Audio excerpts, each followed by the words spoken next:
La Contrahistoria. Un programa presentado y dirigido por Fernando Díaz Villanueva.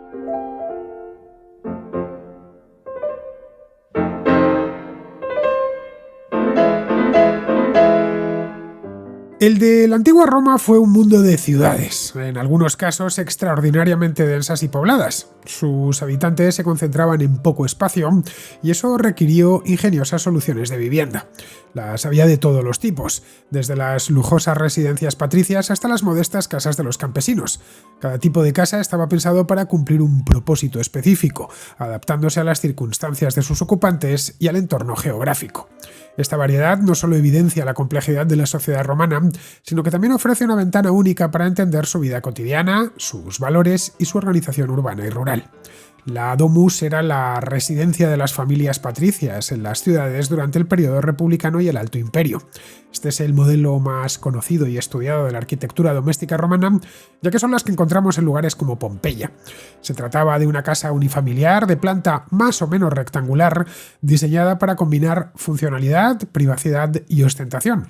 Su estructura giraba a grandes rasgos en torno a un eje central que arrancaba en el vestibulum, la entrada principal que conducía al atrium, el espacio central abierto al cielo con un impluvium para recoger agua de lluvia. Allí se recibían visitas y se realizaban actividades públicas. Desde el atrium un pasillo llevaba al tablinum, el despacho del pater familias, utilizado para negocios y reuniones, y al peristilum, un jardín interior rodeado de columnas, destinado a la vida familiar. Otras estancias, como los cubícula, los dormitorios o habitaciones, el triclinium, que era el comedor, y la culina, es decir, la cocina, completaban las áreas funcionales. Estas casas se decoraban con mosaicos, frescos y estatuas para exhibir la riqueza y el estatus social de sus propietarios. Pero en Roma, como en nuestro mundo, los ricos eran una minoría.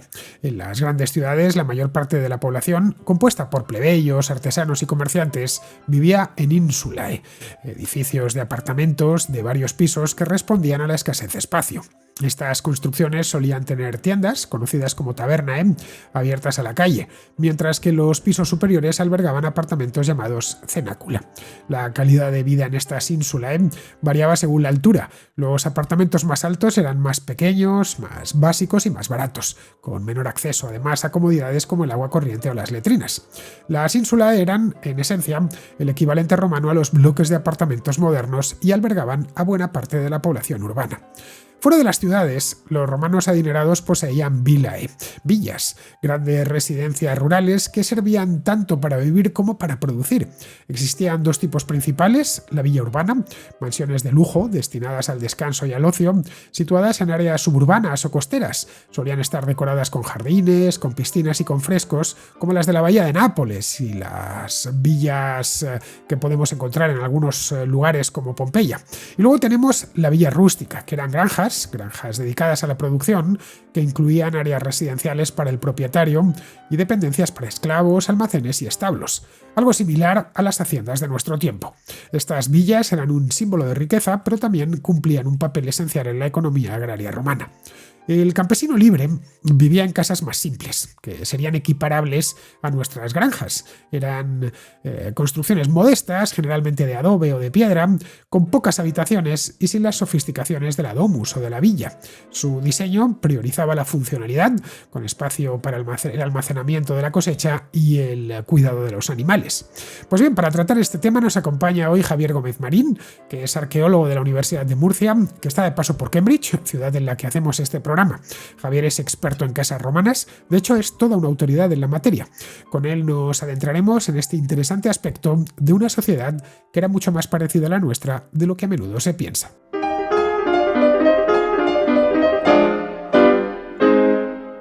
Tengo a mi izquierda, los que estáis viendo esto a través de YouTube lo podéis ver, a un arqueólogo y además de arqueólogo, investigador, es decir, un arqueólogo en ejercicio, podríamos decir.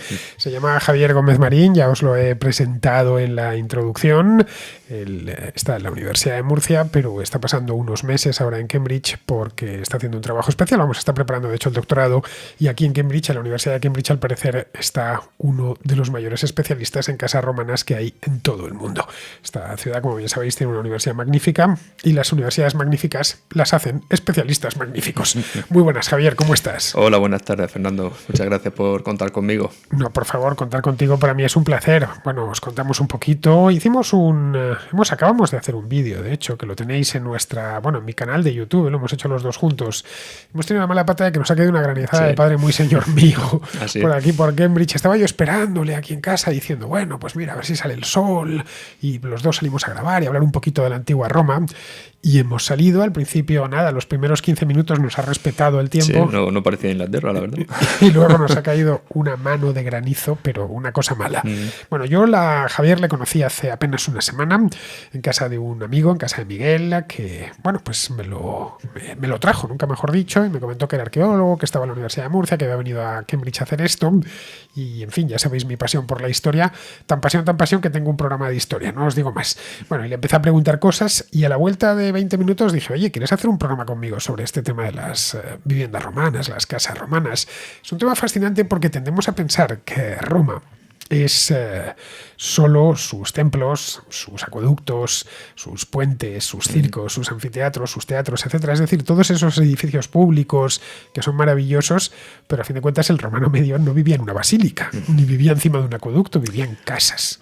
Y las ciudades romanas lo que están es llenas de casas. Cuando uno visita una ruina, lo que encuentran esencialmente esos cimientos que vemos son cimientos de casas.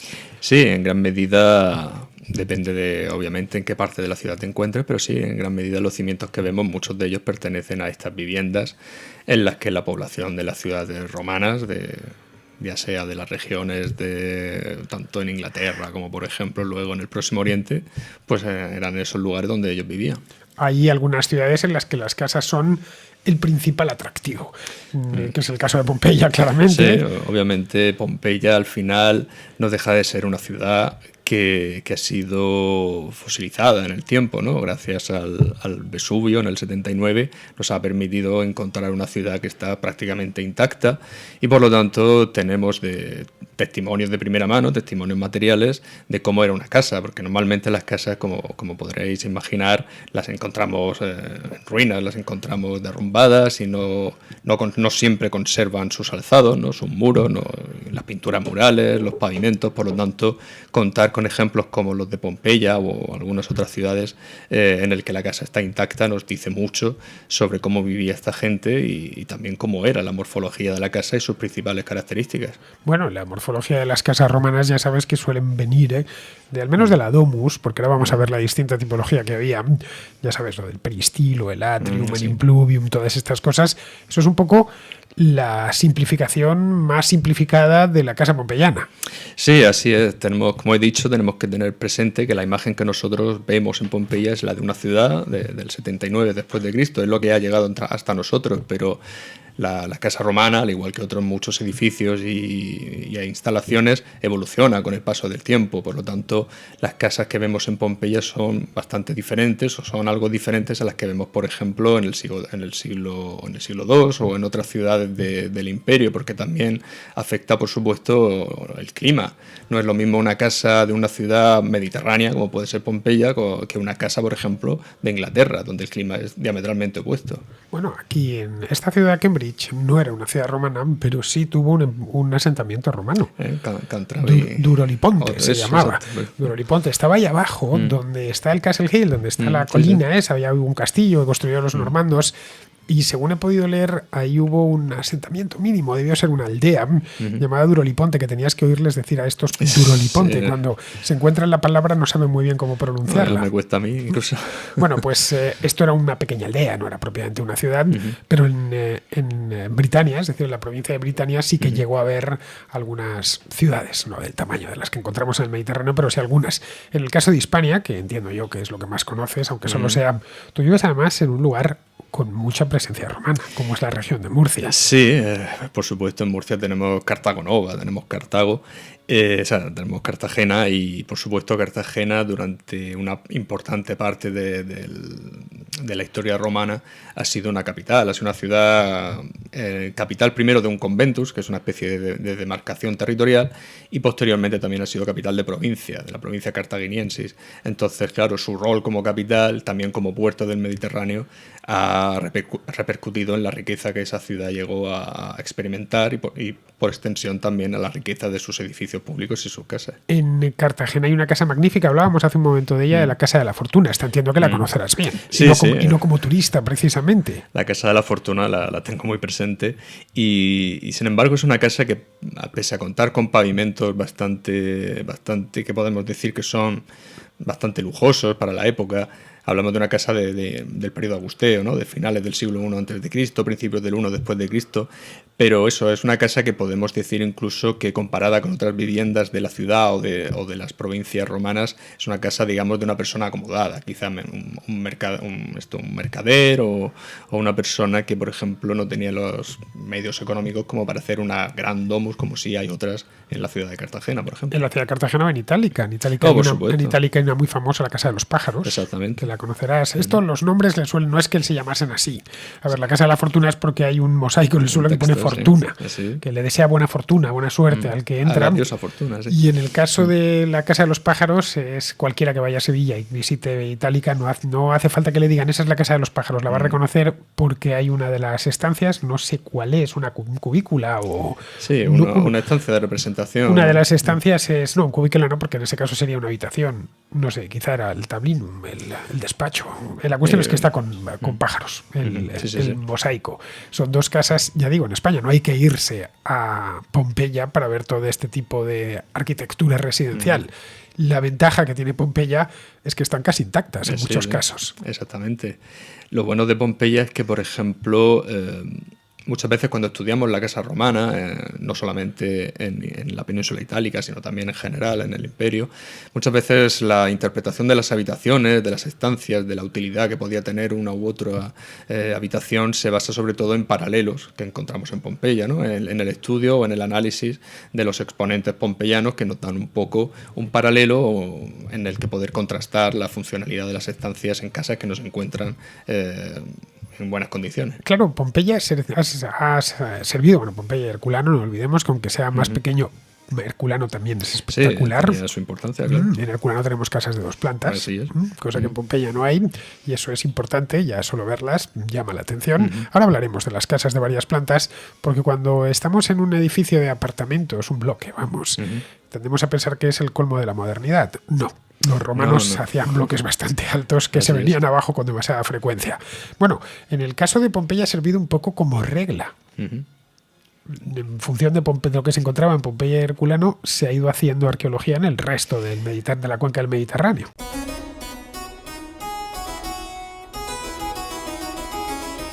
Sí, a ver... Tenemos también las fuentes clásicas, lo que pasa que son parciales. Muchas veces los textos clásicos no se ponen de acuerdo, no es que no se pongan de acuerdo, sino en lo que dice un autor, otro autor, por ejemplo, el término, el convivium, por ejemplo, que era el acto que se celebraba en las salas de banquetes o en comedores, este acto en el que comía la aristocracia toda junta, ¿no? Normalmente se suele pensar que se producía exclusivamente en el triclinium, ¿no? Que era la habitación en la que generalmente se comía, pero también se ha visto este término de los actos conviviales asociados a otros espacios, como podría ser el oecus, la exedra, el estivadium. Por lo tanto, al final no hay un consenso, no hay una única fuente que nos permita saber cómo era la planimetría de una casa o cuál era la función exacta de cada casa, de cada habitación. Por lo general, muchos autores consideran que al final se trata un poco de que cada habitación tenía un uso en concreto, pero también podía ser usado para otras funciones. Bueno, las cosas se utilizan para varias cosas. Recuerda que esto estamos grabándolo en mi casa. Sí, exactamente. En esta mesa suelo comer. Exacto. Y además de comer, pues lo utilizo para hacer programas de radio. Sí. Y lo utilizo para cuando viene alguien, charlar con él, nos sentamos los dos aquí, nos ponemos un café. Lo utilizo a veces solo, sobre todo si necesito estar con papeles, para poner papeles aquí encima de la mesa, porque en el escritorio normal pues lo tengo con el ordenador. Es decir, que esto de tener estancias finalistas ni lo hacían los romanos ni lo hacemos nosotros. No, claro, eso al final tendemos a pensar, o muchas veces pensamos que una habitación en una casa romana tenía una única finalidad, pero luego a la hora de la verdad habían habitaciones que tenían varias funcionalidades, ¿no? Por ejemplo, el cubículo, como tú has dicho, los cubículas, que interpretamos como los dormitorios, al final en esos dormitorios también se hacían otros actos de la vida doméstica, ¿no? Podían estar allí con un telar o podían hacer otro tipo de actividades que como comento, podrían ser ajenas a lo que entendemos como un dormitorio. A ver, hay algún espacio finalista, obviamente, en nuestra casa, como puede ser el servicio. Al servicio vamos a lo que vamos, ¿no? A bañarnos, en fin, hacer nuestras necesidades fisiológicas, cosas muy... peinarse delante del espejo, pero el resto de estancias de una vivienda sirven un poco para todo, aunque tengan una utilidad primordial. Sí, que a fin de cuentas los romanos no dejaban de ser personas como nosotros. Sí, exacto, y de hecho tampoco ha cambiado tanto en algunos sentidos lo que es la forma de configurar la casa. Pero sí que, por ejemplo, la aristocracia sobre todo sí que tenía una serie de espacios vinculados a la ostentación de la persona, de la ostentación de la familia, en el que sí que, por ejemplo, la decoración y la ornamentación era vital, o por ejemplo se llevaba a cabo una serie de actos muy concretos. Por ejemplo, en las casas de atrio, ¿no? Porque ahí en Pompeya hay un tipo de estancia conocida como el tablino, ¿no? Es un espacio en el que se supone que allí se llevaban a cabo los actos clientelares, la salutatio, ¿no? Digamos que las salutaciones, ¿no? Eran un poco estos aristócratas, tenían una relación de patronazgo con una serie de individuos que se conocían como clientes, y entonces por las mañanas estas personas tenían que ir a la casa del patrón, por así decirlo, y ir al tablino, ¿no? Después de estar esperando previamente en estos espacios de recepción como era el atrio y demás, y entonces en el tablino tenían que llevar a cabo estas salutaciones, era una especie de acto rutinario. Darle los buenos días al patrón. Exactamente, ¿no? Entonces al final, digamos que ese espacio, aparte, tenía otras funcionalidades, ¿no? También era un poco el lugar en el que se guardaba los registros, la información, aquellos documentos relacionados con la posible magistratura que estuviera llevando a cabo este aristócrata. Pero sí, digamos que al final todo respondía a un juego de apariencias también, ¿no? En la medida de que ese espacio, ¿no? El tablino, generalmente estaba abierto en la parte trasera y se podía ver el peristilo, que era un gran patio porticado con un jardín.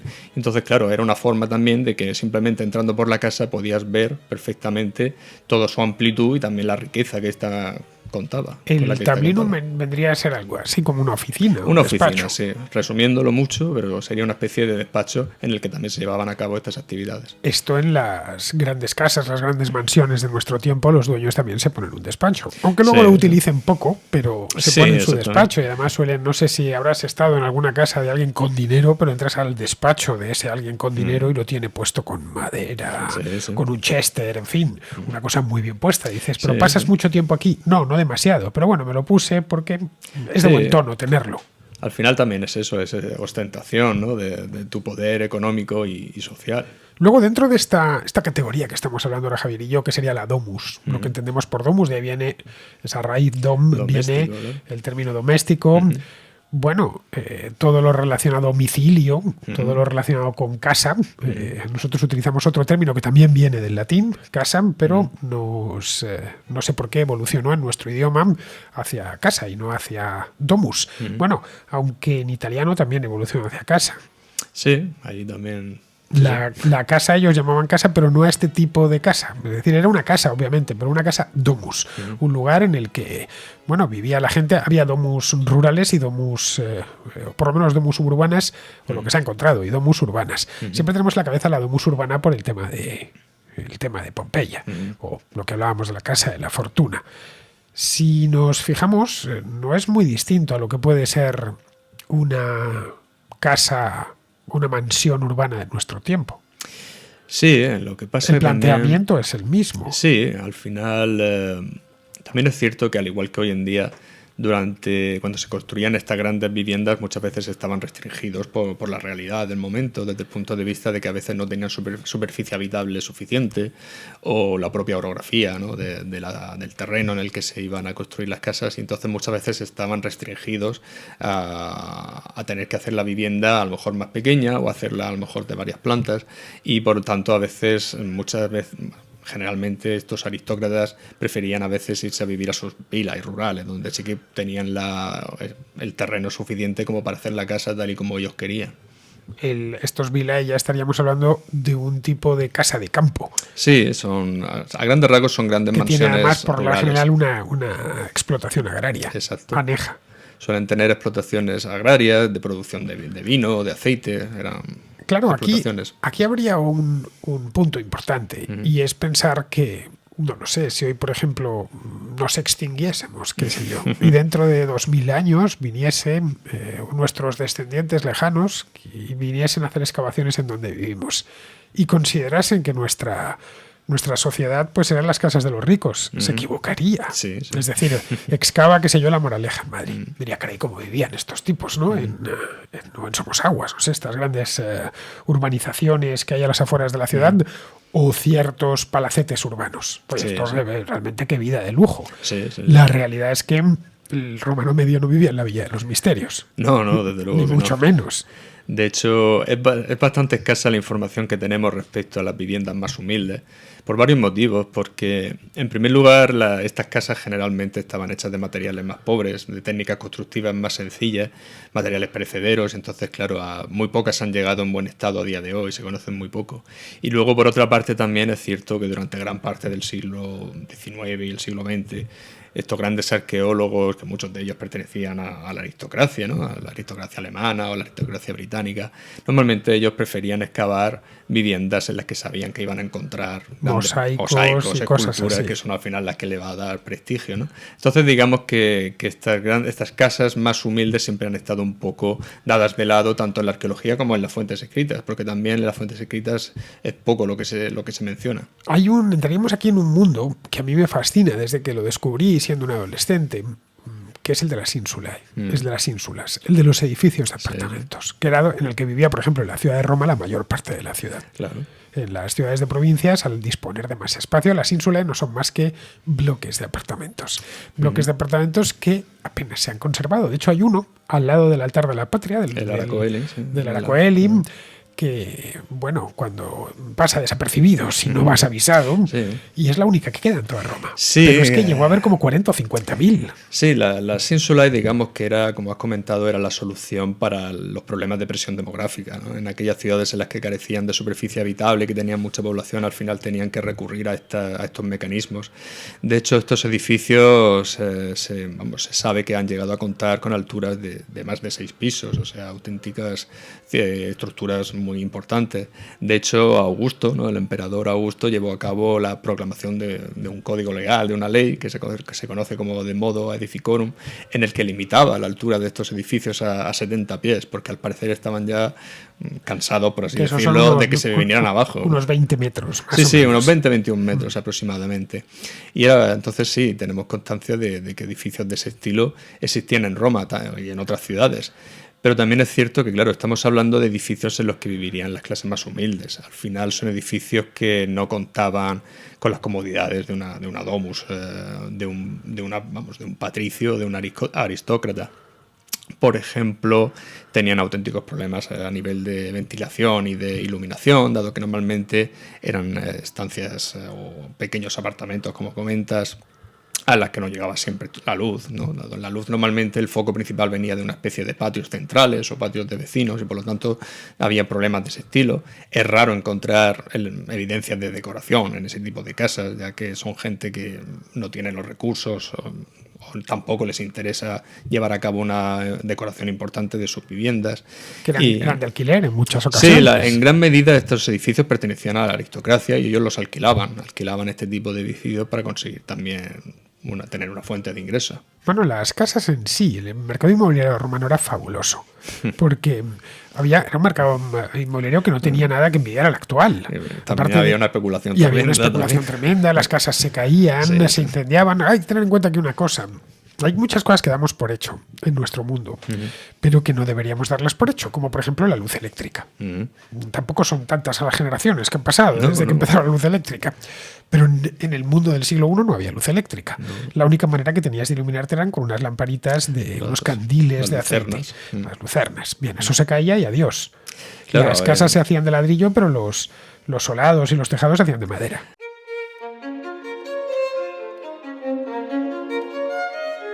los incendios eran habituales. El famoso incendio de Roma, ¿no? Sin ir más lejos. Y no deja de ser irónico que, por ejemplo, Nerón, ¿no? Al que se le acusa de haber pegado fuego a Roma, promulgara una ley que establecía que los edificios tenían que estar separados entre ellos para evitar precisamente incendios, ¿no? Lo cual no deja de ser curioso. Pero sí, en algunas casas, sobre todo en las de menos recursos, los problemas de iluminación y ventilación eran bastante serios, porque al final tenían que jugar con lo que tenían a mano, como tú comentas, tenían que usar o servirse de estas lucernas o pequeñas ventanas, normalmente en la parte más alta de los muros. Sí, claro, tenían ventanucos, sí, la mayor parte de las veces, por lo que nos ha llegado, ya digo, de donde más vivían los romanos, que eran en estas ínsulas, son las que menos tenemos.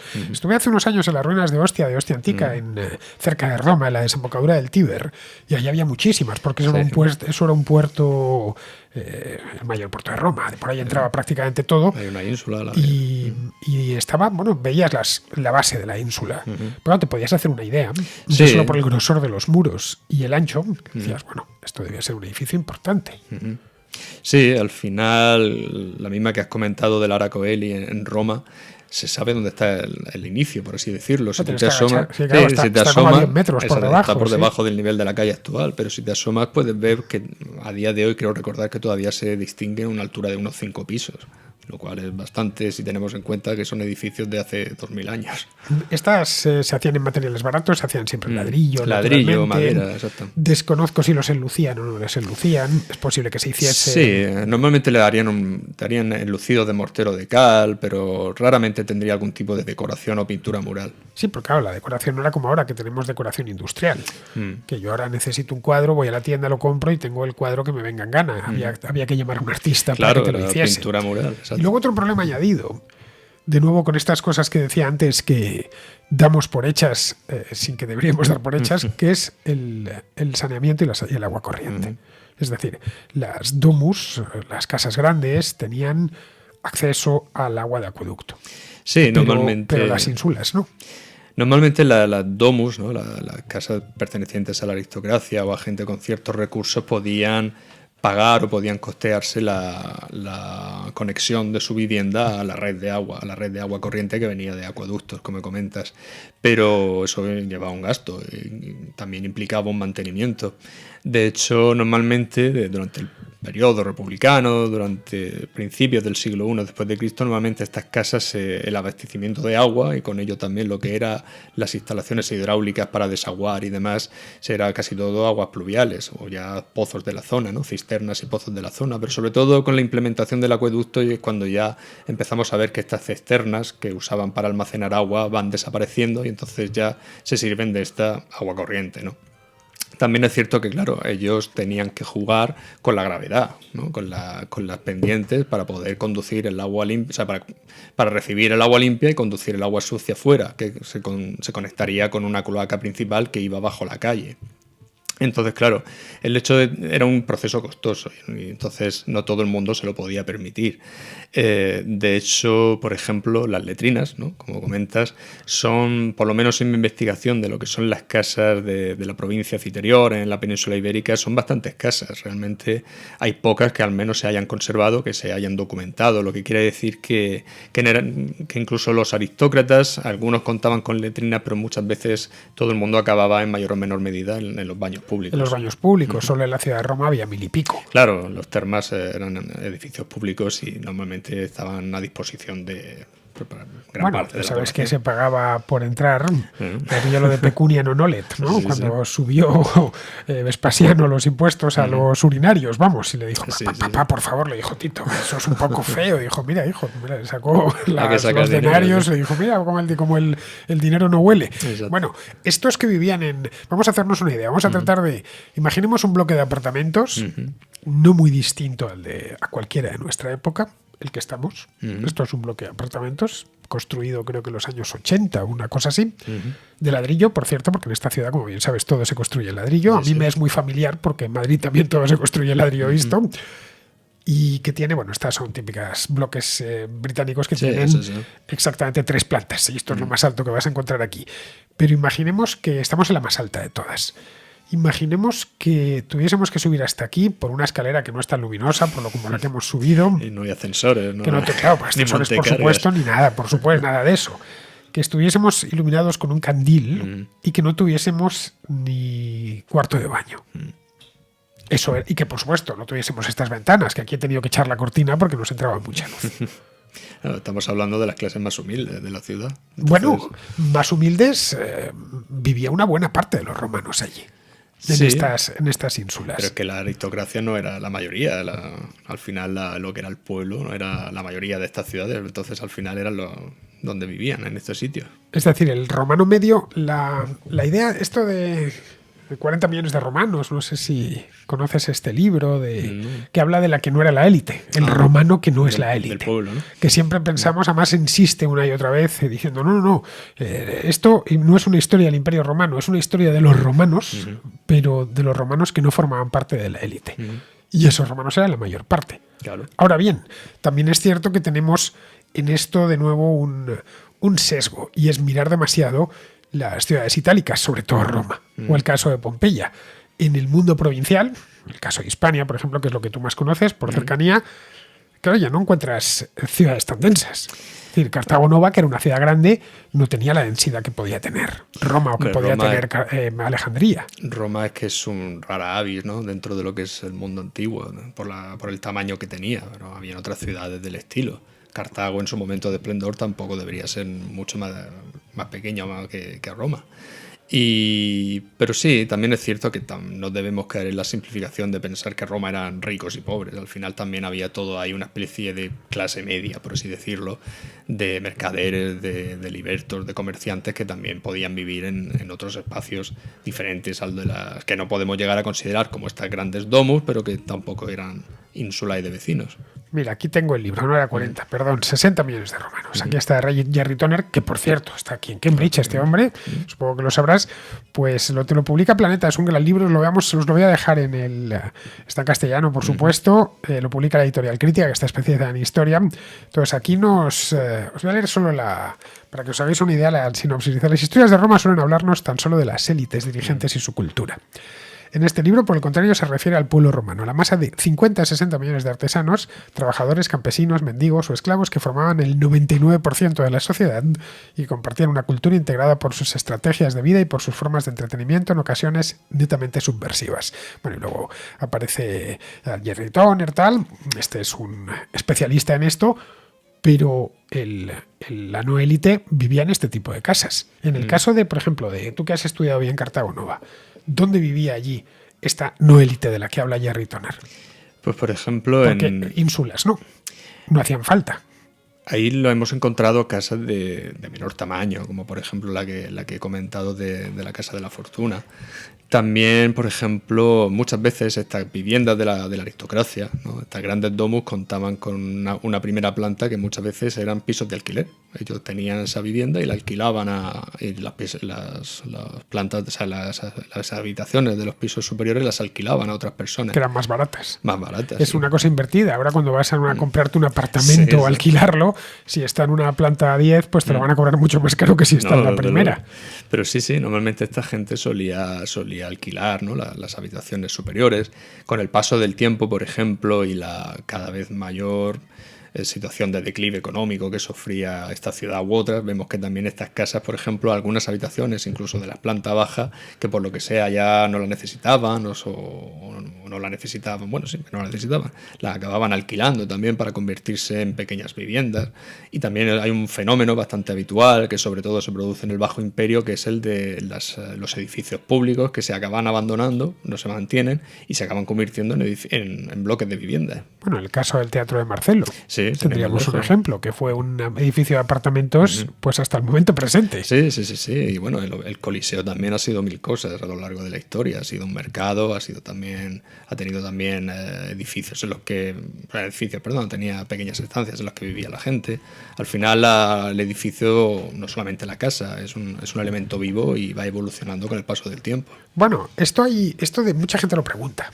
Alguna vez me lo han preguntado, pero ¿cómo es posible que edificios como el propio Coliseo terminaron siendo residencias? O como el anfiteatro de Arles terminase siendo un pequeño barrio en el centro. Y yo les hablo del frontón Jay Alai de Madrid. Es un frontón que se construyó a principios del siglo XX, que se tuvo unos cuantos años de uso y luego se abandonó. Y en ese frontón vivía gente en los años 80. Hoy está ya completamente recuperado y tal, y hay imágenes, podéis ver imágenes en vídeo en las que se ve familias viviendo en el frontón en los años 80 del siglo pasado. Un frontón que se había construido 80 años antes y ya había cambiado por completo, se había convertido en una zona residencial. Bien, si eso pasó en 80 años en el centro de Madrid en pleno siglo XX, que no pasará en 2000 años. Sí, exactamente. Tenemos que pensar también que los edificios públicos estaban hechos con mejores materiales, tenían unas técnicas constructivas más sólidas, hechos con sillares de piedra generalmente, y por lo tanto van a aguantar mucho más el paso del tiempo. Entonces, cuando estos edificios, el Estado o el Senado de una ciudad o demás no podía costearlo o no podía mantenerlo, o a veces incluso perdían su funcionalidad. En el caso de las naves portuarias, pues muchas veces estos edificios o se alquilaban o simplemente se abandonaban totalmente y eran reocupados por otras personas. Entonces al final... se utilizaban de cantera. O sea, bueno, por supuesto. Eso de hecho, gran parte del mármol con el que se construyó los edificios religiosos de Roma son los antiguos restos de la Roma republicana, o sea, de la Roma imperial, ¿no? Al final. Y ese mármol muchas veces se convertía en cal. También, las estatuas. ¿Dónde terminaron las estatuas pintadas en las paredes? Exactamente. Ahí terminaron las estatuas de la antigua Roma. Ojo, eso se ha estado haciendo hasta hace bien poco. Sí, ¿no? De hecho, vas a cualquier pueblo, iba a decir de España, pero yo creo que prácticamente en todas las regiones que estuvieron sometidos por Roma, vas a cualquier pueblo cercano a unos restos de carácter romano y vas a ver que en esos pueblos la iglesia o alguna casa tiene dentro del muro un sillar romano con inscripción, con epigrafía o lápidas romanas. Al final la reutilización de material es algo muy habitual desde la Edad Media. Bueno, eso lo he comentado aquí en alguna ocasión en Sevilla, al pie mismo de la Giralda. Es muy sencillo, ¿eh? Lo tenéis además visible, no hay ni que entrar, se ve desde la calle como hay una lápida romana. Sí. Eso ya digo. Cuando hicieron aquel minarete dijeron, bueno, venga, aquí tenemos esto, lo colocamos, y no le prestaron ni atención, podían haberle dado la vuelta, pero se ve perfectamente el texto, el texto en latín. Esto es que es tan, digamos, tan humano. La idea del patrimonio, de esto tenemos que conservarlo. Ojo que tampoco la tenemos ahora. ¿Por qué no se conservan ínsulas romanas? Porque no tenían valor. Porque no tenían valor y también por lo que he comentado, porque al final... En el caso de Roma, además, la ciudad se despobló. Sí, de hecho Roma dejó de ser capital mucho antes de que el Imperio Romano desapareciera. Entonces Roma vivió un momento fuerte de crisis y entonces ante esa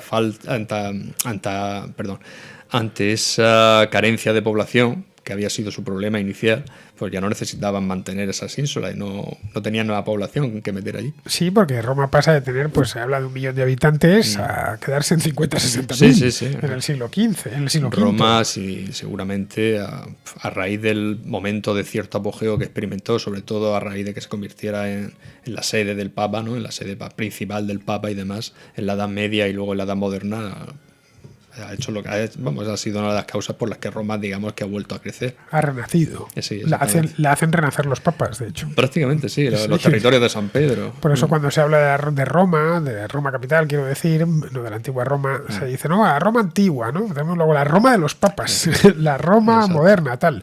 Pero de la Roma medieval poquito se dice.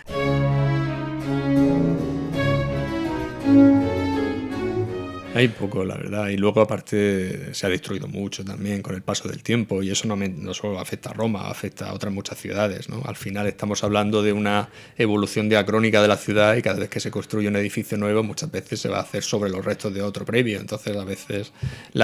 muchas veces utilizando los propios restos los propios cimientos, muchas veces desmontaban el edificio previo y simplemente echaban niveles de tierra para nivelarlo todo y usaban la propia cimentación de un edificio para construir el siguiente. Eso a los arqueólogos os viene bien porque cuando metéis la pala y el pico, pues vais viendo, hacéis vuestra estratigrafía y decís, aquí está el edificio anterior. Ya lo acabo de encontrar.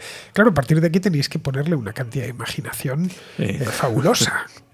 Bueno, al final, como he comentado previamente, dependiendo del periodo histórico, por supuesto, pero al final nos servimos sobre todo de paralelos localizados, a paralelos que se mantienen en buen estado, localizados en otros lugares, o también las fuentes escritas, en caso de haberlas.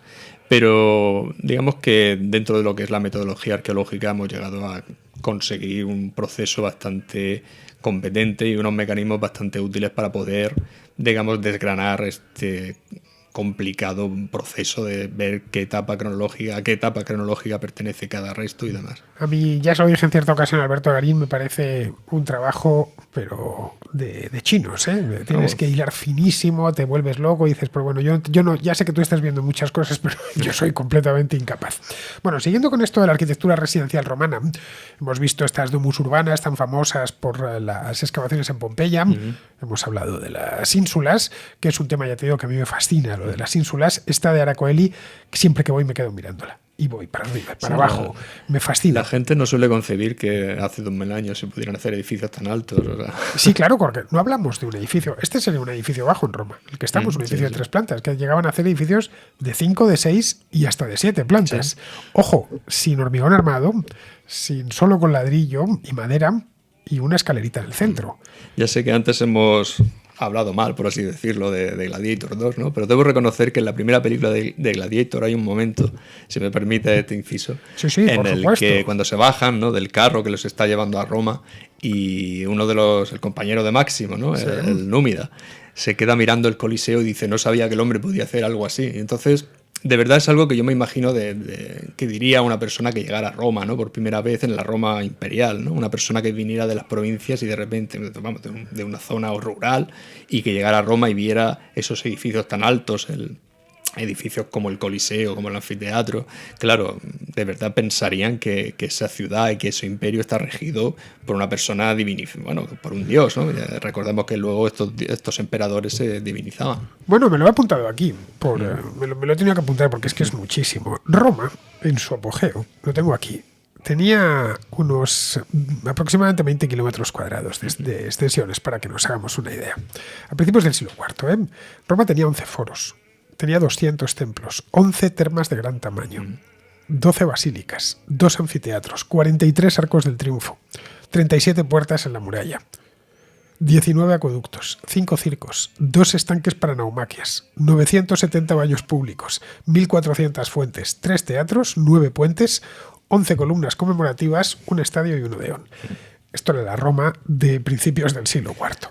Es decir, que cuando alguien que viniese de provincias, del propio interior de la península itálica, y viese aquello, era como si le hubiesen cambiado casi de planeta, mucho más. Que siempre dicen, ¿qué pasará cuando llegas a Nueva York? Bueno, pero es que en todas las ciudades hay rascacielos, mayores o menores. Cualquier capital importante tiene rascacielos, pero no existía nada igual en la mayor parte del imperio. No, Roma era, como he comentado antes, era una rara avis, ¿no? Era eso, la sede, la capital del imperio.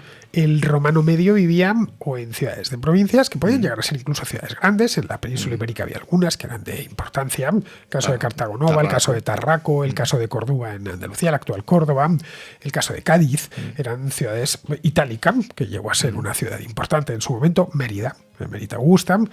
Pero claro, no dejaban de ser ciudades en las que el romano que vivía allí vivía en una casa normal. No una domus, pero una casa normal. Porque esa es la otra tipología, la de la casa propiamente dicha. Ya fuese urbana o rural, que era una casa no muy distinta a la que podemos encontrar aquí, una casa campesina en la campiña inglesa. Sí, bueno, en los asentamientos rurales, ¿no?, que hay quien se pueden denominar como vicus en algunos sentidos, o también se les puede llamar como foro o forua. Digamos que estos asentamientos rurales, los edificios que encontramos por lo general van a ser edificios mucho más sencillos, con unas técnicas constructivas mucho más de peor calidad. Otro motivo por el cual no se han conservado casi nada a día de hoy. Y aunque también es cierto que a veces encuentras grandes domus, incluso en estos pequeños asentamientos urbanos, que posiblemente pertenezcan a algún miembro de la aristocracia que por lo que sea tiene su negocio cerca o tiene sus áreas de producción cerca y desea vivir allí. Pero sí, digamos que las casas de lo que era la persona, de lo que era la sociedad rural, eran muy diferentes a lo que vemos luego en el mundo urbano. En el medio rural había otro elemento, lo hemos comentado un poquitín de pasada al principio, que era esta villa. Las villas realmente serían asimilables a lo que en España es una hacienda, un cortijo, una masía, una cosa así. Es decir, una casa de campo con una explotación que a partir del siglo IV además adquiere una importancia capital. Sí, digamos que Roma el imperio se convierte en un imperio rural, digámoslo así, y entonces las vilas se convierten en uno de los principales motores de explotación y motores económicos. En ese momento en el que la ciudad está en retroceso, el mundo rural es el que, digamos, toma el relevo. Cuando se hacen grandes descubrimientos en España hay mucha arqueología romana, lo cual es perfectamente lógico, pero los descubrimientos más vistosos siempre suelen ser estas villas, que suelen ser del siglo IV, del siglo V. Sí. Algunas son preciosas. Sí, sí, desde luego. Hombre, tenemos la ventaja de que estas vilas, por suerte, no cuentan con edificios actuales encima. O sea, se han conservado en el campo y, salvo algunas excepciones en las que las encontramos en muy buen estado, otras muchas han sido normalmente bastante destruidas, saqueadas o destruidas por los arados, ¿no? Porque se encuentran en territorios de cultivo. Entonces, pero cuando encontramos una de estas vilas que no se ha visto muy afectada por los saqueos, el expolio y también por las labores agrícolas, encontramos auténticos palacios rurales. No, siempre hay diferencias, no todas son iguales, pero sí, te está demostrando el nivel de riqueza del propietario. Plasmado en esos mosaicos de los que hablabas o en la propia superficie de la Bueno, vila. Esto lo habrás leído muchas veces, lo de que ese es el origen de los latifundios en el sur de España. Bueno, es un tema complicado, pero... Sabes que se ha hablado mucho sobre la historia social, ¿no? Es que claro, luego... fueron los romanos los que crearon esto y que ya no nos lo hemos podido quitar hasta ahora. Es como cuando luego sale la figura del colono y lo tratas de vincular con lo que sería el régimen feudal, pero bueno, es un melón que prefiero no abrir porque es un tema en el que la gente no se termina a poner de acuerdo. Pero sí, podemos decir que es una especie de antecedente de los latifundios. Bueno, pero es bueno que haya debate. Sí, no, por supuesto. Sí, hay algo que en la historia no hay verdades absolutas. No, hay debate y debate y debate y más debate, a fin de cuentas, y más en un asunto del que dependes tanto de la arqueología. Sí. Es decir, que no tenemos una cantidad ingente de textos que nos diga esto es así porque no lo veis, que lo está poniendo y en todas las fuentes nos aparece igual. No, en este caso tenéis que sacar conclusiones en base a vestigios que encontráis. Hombre, los vestigios tenemos fuentes clásicas también que nos habla de ello, pero las vilas son claramente centros de producción. Eran residencias rurales, pero también eran centros de producción. De hecho, hay autores clásicos como Columela, por ejemplo, que tiene una obra centrada en la agricultura y en el que habla precisamente de las principales características de un territorio en el que se va a instalar una vila. Te indica que tienes que estar cerca de una fuente de agua, para también no solamente para el uso privado, sino también para los requisitos de la producción que se vaya a realizar, ¿no? Tiene que estar cerca de una vía principal para darle salida a esa producción de camino a un puerto o lo que sea. Entonces te da toda una serie de pautas a seguir, él y otros muchos. Entonces, al final, ese tipo de pautas y ese tipo de patrones los vemos repetidos en muchas vilas del imperio. Estas vilas también nos hablan de historia económica. Sí, es decir, nos están hablando de una agricultura muy sofisticada y muy especializada, no una agricultura de subsistencia. Si tú tienes una explotación, en la Bética, por ejemplo, que era una provincia especialmente rica, con una agricultura especialmente rica, una villa dedicada al olivar, tú realmente vas a dar salida a esa aceituna, ese aceite de oliva, en su práctica totalidad, más el poco que guardes para tu propio consumo. No son villas de autoconsumo. No es decir, no es que yo me monto alguna aquí, habría, pero en general eran todas llamémosla de exportación, es decir, de sacar el excedente, que era prácticamente todo, y llevarlo pues o a la capital de esa provincia o directamente a la capital del imperio. Sí, de hecho las vilas que por ejemplo se localizan en la zona de Murcia, sin ir más lejos, es bastante probable, por no decir seguro, que todo eso se exportaba desde Cartago, ¿no? Desde Cartago Nova. Desde ahí se sacaba por vía marítima hacia cualquier otro punto en el que se requiriera tal producto, pero todas estas vilas cuentan con una zona, un área de instalaciones que se suele llamar la pars frumentaria, ¿no? En el que se encuentran todo este tipo de instalaciones, almazaras, bodegas, todas propias de una producción generalmente a gran escala, ya sea de aceite, de vino o de lo que sea. Es decir, por utilizar un término muy de nuestro tiempo, era agroindustria. Sí, podemos denominarlo con mano de obra a la esclava, pero agroindustria. Sí. No, porque a veces se tiende a pensar, no, esto es claro, era un señorito rico que venía de la capital o que venía de Roma y lo que hacía era ponerse una granja miniatura en la que tenían los esclavos trabajando para ser autosuficiente. No, el romano no trataba de ser autosuficiente. De hecho, el que vivía en una ínsula tenía que bajar a comer prácticamente siempre, porque en los pisos superiores de las ínsulas no había cocinas, ni nada que se le pareciese. Y luego las ciudades estaban llenas de comercios. Allí, esto que comentaba antes, de que las ciudades romanas, bueno, que el sector inmobiliario en la antigua Roma era boyante, estaba en alquiler todo, también los locales comerciales, las famosas tabernas. Por supuesto. Estas se pueden ver que las encontramos incluso en las domus.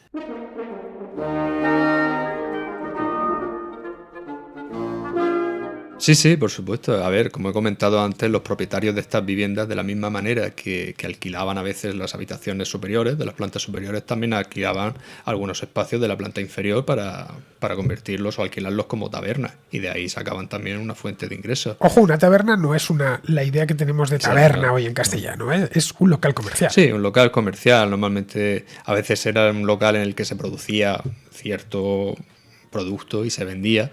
Otra vez panadería, por ejemplo. Sí. Entonces, digamos que sí, eran establecimientos generalmente abiertos totalmente a la calle. De hecho, normalmente no había puerta como tal. Eran una especie de vallas de madera que se insertaban en unos surcos en los umbrales de lo que era la entrada, y con eso bloqueabas el camino. De hecho, una de las maneras que tenemos para identificar la presencia de una taberna dentro de lo que es una planimetría de una domus es que esas habitaciones no están conectadas con el resto de la domus. Son habitaciones que están aisladas y que solamente están abiertas a la calle, porque no necesitan estar conectadas a la casa. En Pompeya y Herculano encontramos una tipología bastante grande de este tipo de taberna. De nuevo, lo de encontrar... Es que hice un programa sobre Pompeya hace solo unos meses, y bueno, y les comentaba a los contraescuchas que había sido, bueno, que era como tener una cápsula del tiempo, ¿no? Sí, algunas tienen una tipología muy variada. Unas de ellas, fantásticas, que además se conservan muy bien, son los termopolios, que eran como restaurantes de... Sí, eso sí que sería más similar. Bares, ojo, si tú vas a Italia en nuestro tiempo, es muy común lo de que hay de algo a la calle, te tomas el café rápido y sigues. Sí. Que se ha mantenido. Sí, este tipo de instalaciones que también se suelen encontrar o se pueden encontrar asociados a domus, eran lugares en el que, por ejemplo, la población podía comer. De hecho, no es raro encontrar, con el paso del tiempo, no es raro encontrar viviendas o incluso edificios que invadían el espacio público, ¿no? Invadían la acera o invadían la calzada para instalar ahí una taberna, un termopolium o cualquier tipo de estas instalaciones con ánimo de sacar provecho, especialmente en calles que eran muy transitadas, como podían ser el Decumanus Maximus y el Cardo Maximus. Bueno, en estas invasiones se puede también trazar, no solo ya de las tabernas, sino de las propias casas, a lo largo de los siglos, de nuevo, cómo esas plantas romanas perfectas van modificándose. Sí, mucho además. Y claro, porque sabéis que, de nuevo, volvemos a las simplificaciones. No, todas las ciudades romanas eran así, el Cardo, el Decumano, el Foro en el centro. No, para el carro. Eso sería lo idóneo. ¿Sí? Claro, esto es como un modelo casi de manual, ¿no? Pero bien, esta efectivamente nació así, se planificó, tal o cual ciudad. ¿Cómo puede ser que ahora, no sé, ves, por ejemplo, Casa Augusta, más o menos lo que es la casco antiguo de Zaragoza, más o menos mantiene. Más o menos bueno, tú ves que es la misma. Bueno, o sea, hasta queda un pedacito, un lienzo de la muralla, ¿no? Donde tienen allí puesto Octavio Augusto. Pero claro, de aquella planta, y esta es una ciudad nueva, Zaragoza la fundan veteranos de las guerras cántabras, en el curso medio del Ebro. Y además la han musealizado muy bien en la parte antigua, no sé si lo has visto, lo que hay debajo de la Plaza del Pilar. Se puede ver la cloaca máxima de la ciudad. Bueno, ¿cómo ha llegado a ser lo actual? Bueno, pues a base de pegarle bocaditos a las calles e ir modificando la trama urbana. Sí, por ejemplo, es curioso. Normalmente la gente tiene la imagen. Voy a hablar de lo que es la ciudad islámica porque me parece que es un elemento muy revelador, porque la gente suele imaginar las ciudades islámicas como muy caóticas, ¿no? Laberínticas y demás. Pero sin embargo, muchas veces estas casas de las viviendas, o sea, estas casas islámicas, con el paso del tiempo, ¿no? Su propia forma de ser o de su cultura, en el que muchas veces las familias acababan viviendo juntos, ¿no? Tu hijo se casa y al final se trae a su mujer y acaban viviendo juntos en la casa, hacían que muchas veces estas casas se fueran dividiendo y cada vez que se dividían a veces ocupaban espacios de los alrededores. Entonces muchas veces estas ciudades islámicas que en un inicio podían tener una planta más o menos ortogonal acababan convirtiéndose en los laberintos que conocemos hoy en día. Eso también se continúa en el resto de la Edad Media y en algunas ciudades modernas en las que al final la falta de espacio habitable los obligaba a tener que improvisar, por así decirlo. Bueno, y cuando no ha habido tampoco una autoridad municipal que ha defendido el espacio público. Sí, se supone que no se podía invadir el espacio público, pero al final, ya sea por corrupción o por pagar o por desidia de las instituciones, se acababa haciendo. Y el resultado es que esas plantas tan perfectas, otro caso, por ejemplo, sería Córdoba. La Córdoba actual se monta sobre el centro de la ciudad, especialmente sobre una ciudad romana muy próspera, capital de la Bética. Y te cuesta, claro, encontrar ¿dónde estaba aquí? ¿Dónde estaba? Bueno, tienes la plaza de la Corredera, que se llama, que puede darte una idea más o menos de dónde habría una plaza, pero el resto es una ciudad islámica y medieval. Sí, claro. Que donde cuando llegan, la ciudad visigoda seguramente todavía tenía una traza mucho más romana, pero seguramente la habría empezado a perder. Sí, probablemente. Porque la colonia provenía del siglo I a.C. Claro, sí. Habían pasado, ¿cuántos? 700 años. Lo que he dicho antes del frontón Hayalay. Sí, tampoco hay que... O sea, es que lo que tú comentas, tampoco hay que pensar en 700, en 100 años o en 150, una ciudad puede cambiar muchísimo. Los edificios se cambian, unos se tiran porque están viejos, se construyen unos nuevos, almacenes se derriban se quita una calle, se amplía otra. Entonces muchas veces es una dinámica que a veces es imposible de predecir. Y claro, cuando uno hace estas cosas no piense que esté tirando nada valioso. Claro, es como tirar una ínsula. Esa ínsula que cayó en Roma al lado de la Vía Sacra en el siglo VIII y que reaprovecharon sus ladrillos. No estaban pensando que estuviesen haciendo nada malo. Bueno, esto es una ruina que lleva aquí siglos sin que nadie la toque. ¿Por qué no voy a quitarla? Sí, de hecho, al final es la mentalidad del momento, ¿no? Para los arqueólogos muchas veces lo que ellos consideraban basura para nosotros son tesoros, ¿no? Porque, por ejemplo, en las cloacas de las calles o en los vertederos, claro, ahí muchas veces se les caían monedas, se les caían objetos personales. Entonces, claro, cuando excavamos el interior de una cloaca, de una calle romana, encontramos una cantidad de elementos que para nosotros son súper valiosos, pero ellos no creo que metieran la mano para buscar. Bueno, Alberto Garín hicimos un programa hace años sobre arqueología. Y decía, bueno, es que realmente un arqueólogo siempre se habla, ¿no?, de la tumba de Tutankamón, de que es el sueño de un arqueólogo. No. A algún arqueólogo le gusta es encontrar un vertedero. Hombre, que te dicen mucho sobre esa población, lo que tiraban allí desde un punto de vista, te puede decir la dieta que tenía esa gente, ¿no? Porque tiraban los restos de comida y demás. Los objetos que se le caen también te pueden decir mucho sobre la indumentaria o los objetos que portaban. Entonces, al final, lo que comento, lo que ellos consideraban basura para nosotros son tesoros. Casi. Este tipo de arqueología se está haciendo cada vez más en España. Tú eres un representante más de toda una corriente que hay desde hace años. Uno de tantísimos. Sí, yo que veo, me gusta mucho. Bueno, en fin, ya sabéis mi afición. Y a la arqueología, aunque en la carrera no me gustaba.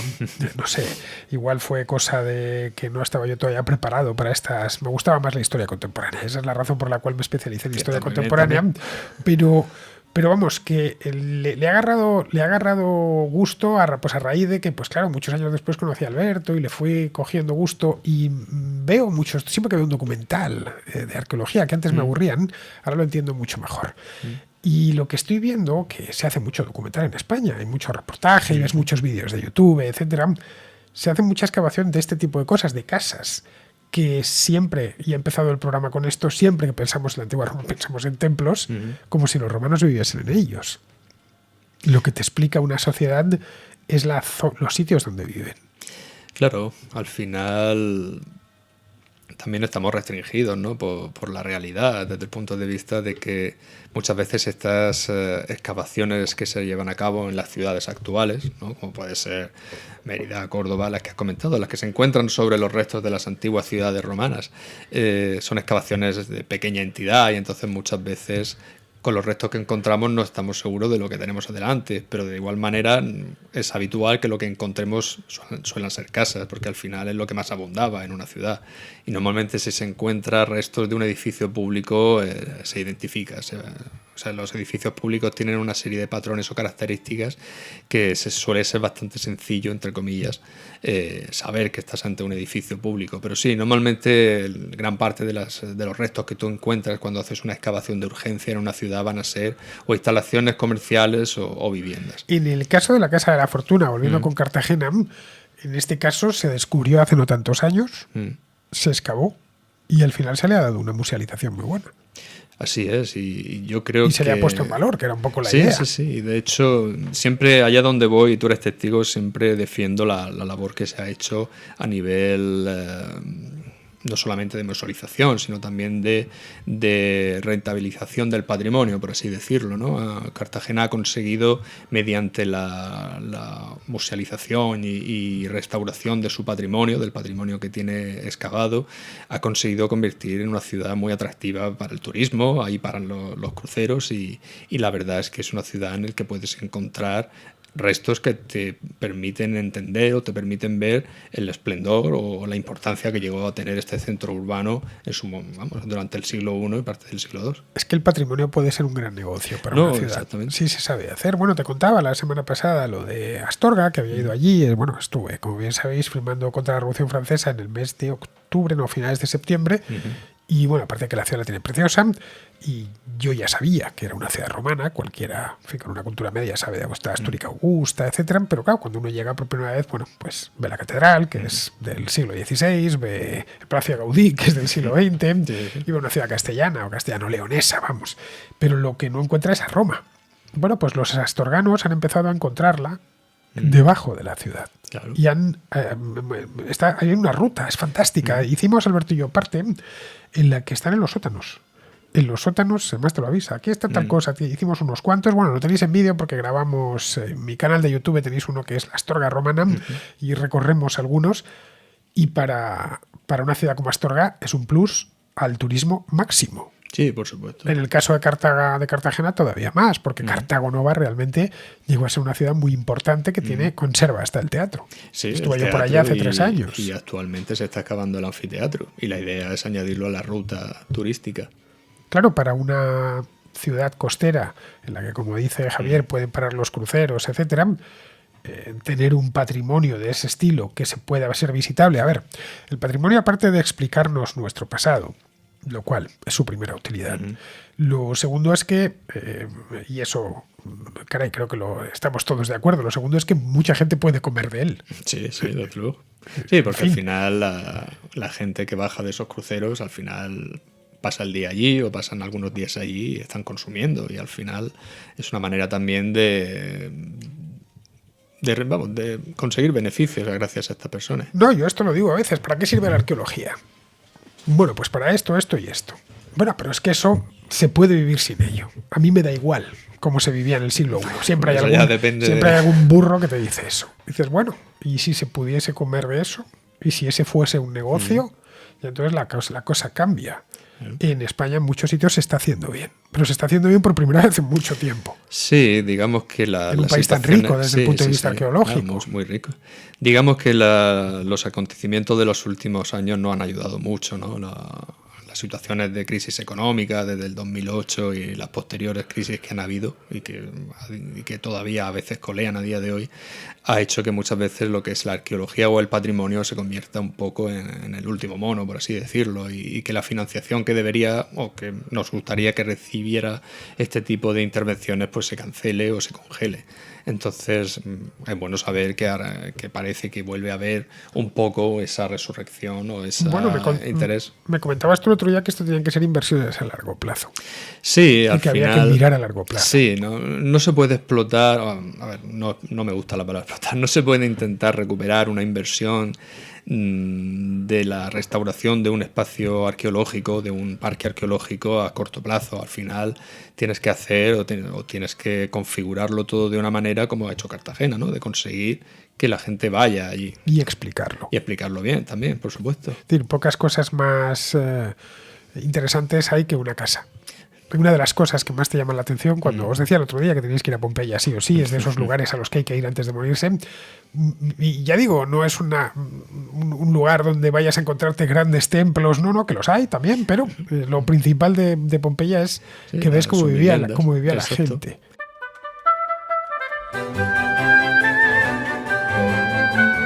Y que puedes Sí, estás literalmente dentro de las casas y de las habitaciones en las que ellos estuvieron haciendo sus vidas. Sí, con sus objetos. Sí, con sus objetos, los mismos suelos que ellos pisaron, las mismas pinturas que ellos vieron. O sea. Efectivamente. Tú cuando lo ves dices, bueno, pero si es que realmente tenían una cultura material tan parecida a la nuestra, la vajilla que utilizaban la podría tener yo en casa y comer con ella. De hecho, por ejemplo, es curioso, es bastante frecuente que muchas viviendas, no solamente en la península itálica, sino también aquí, allí en la península ibérica, muestran muchísimas evidencias. Nosotros estamos en Gran Bretaña, pero la mente la tenemos ahora mismo. Estamos en España. Pues es muy habitual ver en estas viviendas indicios de reformas de carácter ornamental, ¿no? Esta gente volvía a pintar las paredes con bastante frecuencia, cambiaban los pavimentos, entonces se percibe también en esta gente un intento de ir a la moda, por así decirlo, ¿no? De hecho, en Pompeya hay varios estilos de frescos. Claro, y de hecho el estudio de las pinturas romanas normalmente se cataloga en estilos pompeyanos, ¿no? Porque se conservan... Van por épocas, algunas serán más figurativas, otras son menos más antiguas, otras son más pues un poco como cambia la moda de las casas actualmente. Yo soy un niño que fui un niño que nació en los 70, ahora ya soy casi de la tercera edad, pero cuando yo era niño todavía recuerdo, yo vi siendo pequeño cómo empezaron a quitarse el papel de las paredes. Claro. Recuerdo cómo lo quitaron en mi casa. Porque no sé qué edad tendría yo, 6 o 7 años, y ya mi madre dijo, bueno, esto hay que quitarlo porque esto ya no está de moda. Pero yo tengo fotografías de los años 70, pues tenía yo casi 3 o 4 años, que a veces pensaba, oye, ¿cómo no nos volvimos locos en esas casas, ¿no? Con esos colores tan chillones, esas casas empapeladas. Es que era la moda, hijo. Claro. Es que era la moda que se tenía entonces. Igual que ahora las casas tienen su propia moda.